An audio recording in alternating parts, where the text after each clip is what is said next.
Hi, John. Thank you so much for taking the time to come and do this interview today. And my name is Harry. I'm the Digital Accessibility Officer here at Royal Mencap Society. And I just really want to welcome you to the organisation. And we are so looking forward to having you as our Chief Executive at Royal Mencap Society. Thank you, Harry, and I'm really delighted to be joining. Really excited to get going. So I've been waiting a long time to join, and now I have the opportunity. So really delighted to be here and to meet you.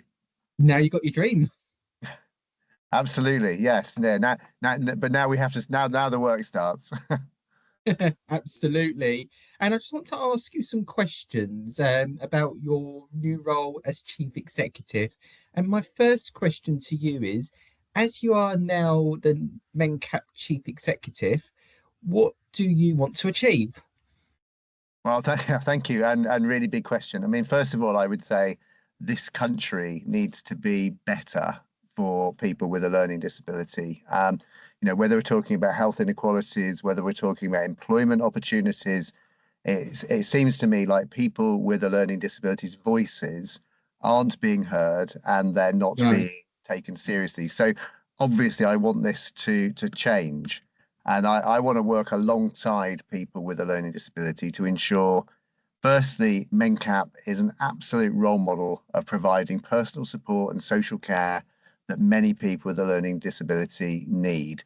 Not just providing great service ourselves, but showing the way for others to deliver those sorts of services. Secondly, that communities are becoming empowering and engaging for people with a learning disability with access to employment, proper access to healthcare, social life, choice and control over their lives. And thirdly, that policymakers take people with a learning disability, they listen to them, they take them seriously, and they make policies that ensure inclusion and equality. So I to enable all of that, I need and want Mencap to be well run, effective, inclusive, and live our values in providing really great support for all of our colleagues. Those are a few things I want to try to start to achieve. That's wonderful, John. And my next question to you is, what do you think Mencap is doing really well at the moment? Well, firstly, I think it's doing an awful lot of things really well. So, at the heart of Mencap, I'd say, is that Mencap's a really good provider of social care, personal support services. I have to say, I've only visited services in Cornwall and Wimbledon so far, but I've been really impressed by the colleagues I've met, how they're working with the people they support to build choice and control over their lives.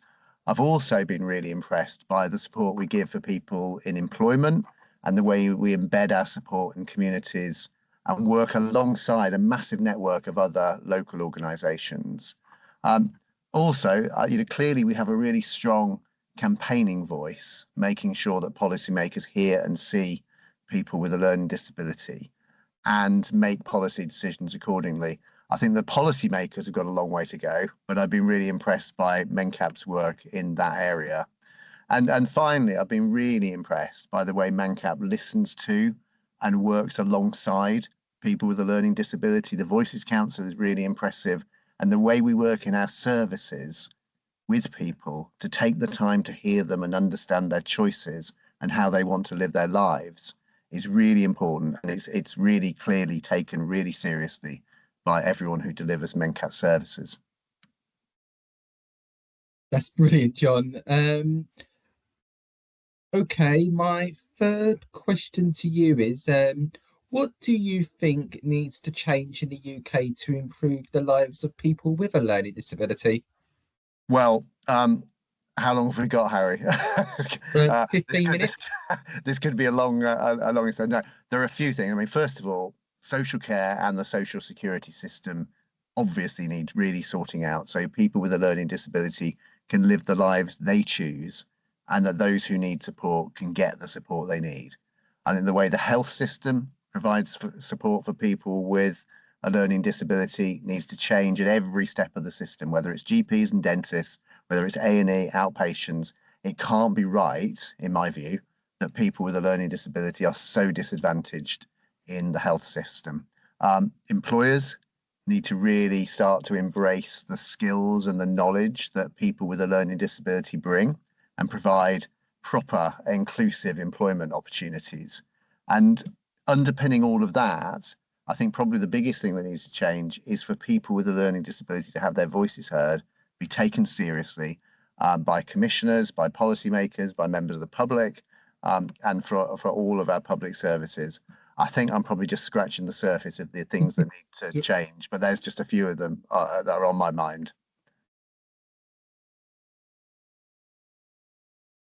Thanks, John. My fourth question to you is, what are some of the biggest challenges do you think people with a learning disability and their families are facing right now? No, that's a good question. And first of all, I'd say I'm going to need to do a lot of listening and learning to people with learning disability and to their families to learn much more about this. But from what I can see, if they can't get full and fair access to the support services they need, or they can't get the funding they need through the social security system, then they're already having to battle for everything. And if you start out battling, it's very easy to get ignored, get marginalized, and get excluded. And some of these, basic needs like social care, equal health treatment, employment opportunities, and funding are putting people with a learning disability at a real disadvantage and making it harder and harder for their families to cope. And if you're finding it hard to cope, other things impact you, experiencing poverty, experiencing mental health issues, and all those other pressures that those families are under. And I've talked about coping, but our hope, our aspiration should be so much more than coping. We need people with a learning disability and their families to have the opportunities to prosper and be happy, healthy, fulfilled. This should just be a basic right. So I'm looking to learn more about the pressures that people are facing, but those are some of the thoughts I've got at the minute. Absolutely. Okay. My fifth question to you is, this is a quite a challenging question. The pandemic has changed a lot about the way were able to work with people directly. And what challenges do you think we are still facing after COVID? And how do you see things changing moving forward? I think that's a really important question, and I think the problems caused by COVID are with us for a long time. It hasn't just gone away suddenly. I think my experience is the pandemic caused a massive separation in society. It drove people apart. It drove people to the brink, and I think we're really underestimating the impact that it has and how long it's going to take for people to recover. Whether people who had missed out on education, missed out financially, acquired mental health issues, missed out on access to services. And you look at where we are, we have long waiting lists for the NHS, with greater exclusion from schools. We have some industries where that people rely on for jobs that have suffered the impacts of COVID. And sadly, it's often the case that the most marginalized people, like people with learning disability and their families, can suffer the most in that situation. So I think looking forward, we need to make sure that as we recover, we're not just recovering for the many, we're recovering for everybody. So for Mencap, we need to continue what we do well, and to do it brilliantly. Delivering our services and our social care for people who've been excluded, supporting communities, campaigning for change. And previously we've seen times before when things like inclusion, choice and control, independence, and equality were taken much more seriously. We've seen that before, and Mencap needs to, I think, lead by example and to strive for a time when inclusion of people with a learning disability is embedded, permanent, built into policies, built into funding, and really built into the ethos of the UK. I think that's what Mencap's mission is all about, in my view. Thanks, John. And my next question to you is, can you tell me about any experiences you've had of helping to improve the lives of people with a learning disability? Yeah, I'm going to give you a couple of examples. I mean, first of all, there's actually an example from my childhood. I as a child, I lived next door to a boy called Paul who had Down syndrome, And I used to do woodwork with him and help him with that. We used to play together. I used to get involved in taking Paul to swimming lessons. So a whole lot of things I did as a person, as a child, as a teenager, in helping my next door neighbour who had a learning disability. And then I wind forward in my professional life, and I used to be chief executive of an organisation called Scope, and Scope had a wide range of services from early years to schools to colleges to social care, which were generally for people who had a physical disability, but many of them also had a learning disability as well. So, in my professional life, I had some experience of supporting people with learning disability, but I also have some of my childhood memories are of doing the same sort of thing. Mhm. And what are your plans to make Mencap as inclusive as it can be for people with a learning disability, both colleagues and people who are outside of the organisation? Yeah, I think that's important. And again, I would say that I'm going to have to learn a lot and listen to the expertise of many colleagues across the organizations to how to do that. But I'd say a couple of things are really important. As an employer, given that we're supporting other employers and supporting people with learning disability into employment, we need to make sure that we're an inclusive and diverse organization, and make sure that we're taking every opportunity we can to make sure that we're not putting up barriers to people with learning disability working for Mencap. I have had some similar experience when I used to be chief executive at Scope. We worked really hard over the time I was there to increase the proportion of disabled people that we employed at all levels in the organization. So I think there's a long way to go, but making sure our recruitment processes are accessible, making sure that our working environment is inclusive, and making sure that our processes internally for helping people develop their careers are inclusive as well. And for people outside of the organization, I think we just need to be really clear and start from a principle that when we publicize things, when we campaign, when we fundraise, we need to make sure that those things are inclusive, that our website's inclusive, that all of our communication is inclusive. Because actually, if we've got really inclusive communication, then we're going to be including people with a learning disability, and we're going to be including people without a learning disability.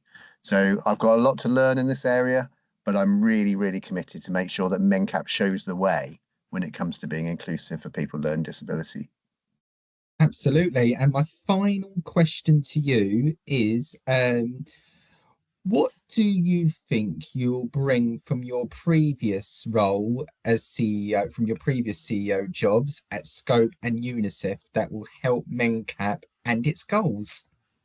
Well, I think it's partly as from those experiences, but also as a person, the thing that's really important to me in life is making sure that, the communities we live in, the country we live in, the villages, towns, cities we live in are inclusive, vibrant, diverse places, and especially for people who are marginalized by society. So I've worked with disabled people, I've worked with people experiencing homelessness. I've worked with children experiencing conflict and humanitarian emergencies. And that's not to say all of those groups are the same, because they're not. They're all really different. But the thing that runs through my life and my career is supporting people who are marginalized in some way. And then hopefully some of the skills I've learned along the way and some of the things I'm interested in will apply at Mencap. I'm really interested in services and support that enable people to have more choice and control, and more fulfilled lives. I'm really interested in how organizations can work together in communities to make communities more inclusive. I've got some good experience at fundraising, and also some really good experience at how to manage and run and lead large organizations in an inclusive but very ambitious way. So I've got a lot to learn. I'm just starting at Mencap. I'm going to have to learn a lot, but hopefully I'm bringing some really useful experiences as well to join the team. Thank you so much, John. And really, it's been an absolute pleasure and privilege to talk with you today, and I am really looking forward to working with you in the near future. Thank you. Thanks, Harry. And I appreciate your questions. Really difficult questions, really challenging questions, but really good questions to be helping me to understand what I'm going to need to learn over the coming days and weeks. Thanks so much. No problem at all, and I wish you well in your new role. Thank you.